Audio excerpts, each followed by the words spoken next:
Zeeshan, Julie and এবং দেয়ার তাদের parents বাবা-মা mister and Mrs Arif Khan got into উঠেছিলেন একটি প্রথম ক্লাস শ্রেণী কম্পার্টমেন্ট কামরায় অ্যাট কমলাপুর রেলওয়ে স্টেশনে। জিশান, জুলি এবং তাদের বাবা-মা জনাব আরিফ খান এবং বেগম আরিফ খান কমলাপুর রেল স্টেশনে একটি প্রথম শ্রেণীর কামরায় উঠেছিলেন। এটা ছিল দ্য দেওয়ানগঞ্জ বাউন্ডগামী তিস্তা এক্সপ্রেস। এটা ছিল দেওয়ানগঞ্জগামী তিস্তা এক্সপ্রেস।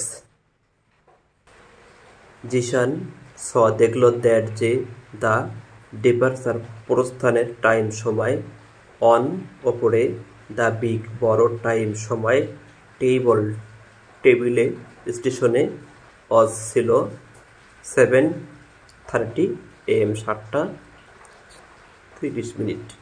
বাট কিন্তু দ্য ট্রেনটি লেফট ছাড়ল অ্যাট 8 o'clock 8টার সময়। ট্রেনটি 8টার সময় ছেড়েছিল। জিশান স্টেশনের বড় সময় তালিকায় প্রস্থানের সময় দেখল 7:30। হাউএভার যাই হোক, দ্য ট্রেনটি ওয়াজ রানিং যাচ্ছিল কোয়েট ফাস্ট খুবই দ্রুত। যাই হোক, ট্রেনটি খুবই দ্রুত যাচ্ছিল। দ্য চিলড্রেন ছেলেমেয়েরা স্যাট বসেছিল বাই পাশে দ্য উইন্ডো জানালার বিসাইড পাশে দেয়ার তাদের প্যারেন্টস বাবা মার সাথে। ছেলেমেয়েরা জানালার পাশে তাদের বাবা মার সাথেই বসেছিল।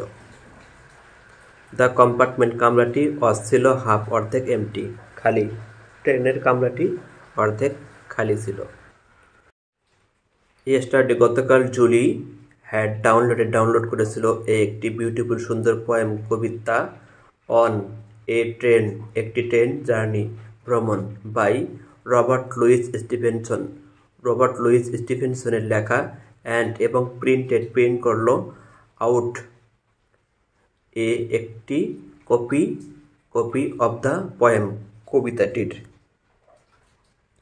গতকাল ট্রেন ভ্রমণের সময় জুলি রবার্ট লুইস স্টিভেনসনের একটি সুন্দর কবিতা ডাউনলোড করেছিল। সে কবিতাটির একটি প্রিন্ট আউট নিল।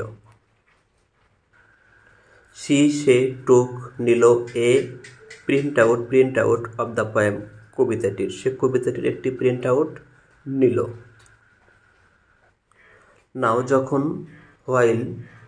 নাও হোয়াইল যখন লুকিং তাকালো আউট অব দ্য বাহিরে দ্য উইন্ডো জানালা দিয়ে সে ফাউন্ড দেখল সিমিলারিটিস মিল বিটুইন মধ্যে দ্য পোয়েম কবিতাটির অ্যান্ড এবং রিয়েল বাস্তব সিনারি দৃশ্য। যখন জানালা দিয়ে বাইরে তাকালো তখন সে কবিতা ও বাস্তব দৃশ্যের মধ্যে মিল খুঁজে পেল। সে টুক আউট নিল দ্য পোয়েম কবিতাটি অ্যান্ড এবং বিগেন শুরু করলো টু রিড পড়া। তারপর সে কবিতাটি নিল এবং পড়া আরম্ভ করল।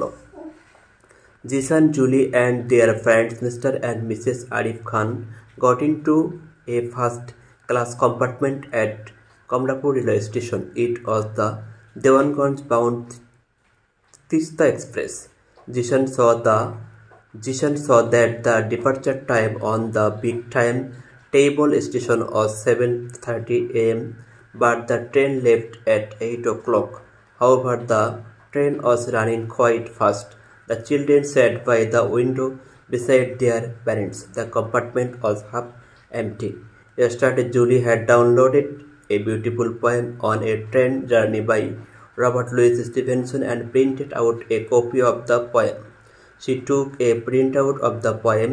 Now, while looking out of the window, she found similarities between the poem and real scenery. She took out the poem and began to read. ভিডিওটি দেখার জন্য ধন্যবাদ। ভিডিওটি ভালো লাগলে চ্যানেলটি সাবস্ক্রাইব করবেন। আল্লাহ হাফেজ।